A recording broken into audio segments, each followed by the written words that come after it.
What's the one thing that destroyed your family? Mason called me the next day as he promised and said Kyle was settling and fine. I asked how they felt about Sean and Mason said that he and Kyle talked last night and while they don't necessarily blame Sean that it's still hard not to be slightly angry at him, especially because we can all see that Sean does realize he's the favorite and leans into it. In the end both boys texted Sean that they weren't mad but they needed time away to cool off. Sean was of course sad but I did get through to him that sometimes people need space. A couple days later I dropped Sean off at Mason's apartment and the boys had a movie/game night. I'm not sure what was said but Sean came back much happier and his brothers are texting him back again. I knew they would be okay but I was glad that Mason and Kyle are mature and kind-hearted enough to not hold on to their anger towards Sean. Regarding my husband, I admit I was weak and I caved the night of the incident. I went to the guest room and my husband was still awake and on his laptop. I asked what he was doing and he showed me the screen. He was searching for therapists. I never brought this up as a suggestion. He did it on his own. I asked why he was looking for a therapist and he said because he feels like he's only going to get one chance to make things right with the boys and he wanted a professional to tell him the best way to do so. It lifted so much of my fears and anxiety about how he felt. I cried and I told him to come back to our room. He took the next day off of work. In our entire 22 years of marriage he has called out of work less than 5 times. He talked to 3 different therapists for roughly an hour each before deciding he liked the second one best. He's an older man with adult children and my husband said he felt like the therapist could relate to him and understand his situation best. I was so proud of him. His therapist suggested sending a short apology and promise of working on himself. Both his therapist and myself read the text but did not change or influence him in any way. The words are entirely his own. He wrote, "I'm sorry. I messed up. For years I messed up. I hate that I let it get to this point and I hate that I hurt you both so badly. I love you. I will always love you and I know you may not want to talk to me right now but I've just started therapy and I hope in time that you boys will forgive me and give me a chance to be better for both of you. There is so much more I want to say but I would like to say it in person. You can always call me, text me, or come home when you're ready to talk. Anytime. I will drop whatever I'm doing when you're ready to talk. Please don't hesitate to reach out. I love you boys. Love, Dad." Kyle called me a couple hours after my husband sent them the text and asked me to come over. I did. Mason and Kyle were there and they asked me if their dad really wrote the message. I assured them that he did and reiterated that neither I nor his new therapist wrote a single word of his apology. It was all him. They admitted it felt good to know that he did care but they needed time. This was also when we talked about Sean. A week went by with no response to my husband's text. Then another. He was heartbroken. He broke down in our bedroom one night and just cried saying he'd ruined his relationship with his sons and they were never going to forgive him. I reassured him that wasn't the case but it was hard for him to accept.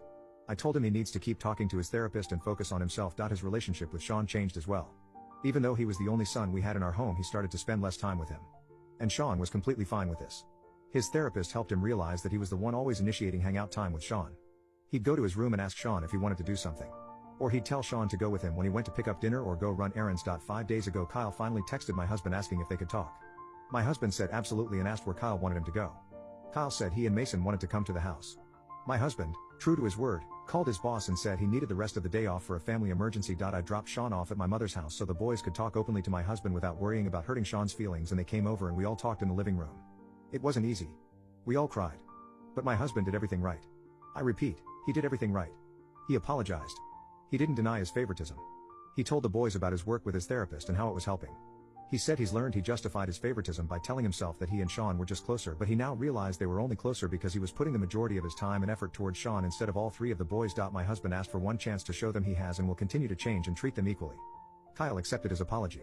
Mason said he wants to but he feels like it's too late for he and my husband as he's already out of the house. My husband told Mason that he is Mason's father for life and asked him again for just a single chance.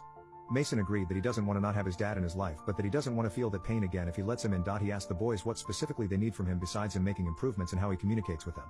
Mason said he doesn't want it to feel forced, he wants it to be genuine. Kyle wanted a hug. My husband hugged him and cried and swore that whenever he has an event he will put multiple alarms on his phone the second he's told about it. My husband suggested family counseling. The boys are reluctant but did agree to go as we all want our family to heal and grow stronger. Kyle moved back in the house and said he's happy because his bed is much more comfortable than Mason's couch. We decided Saturdays will be a family day that we all spend together. My husband has said he will reach out to the boys to see if they are free to get lunch. Not much else we can do until COVID is gone.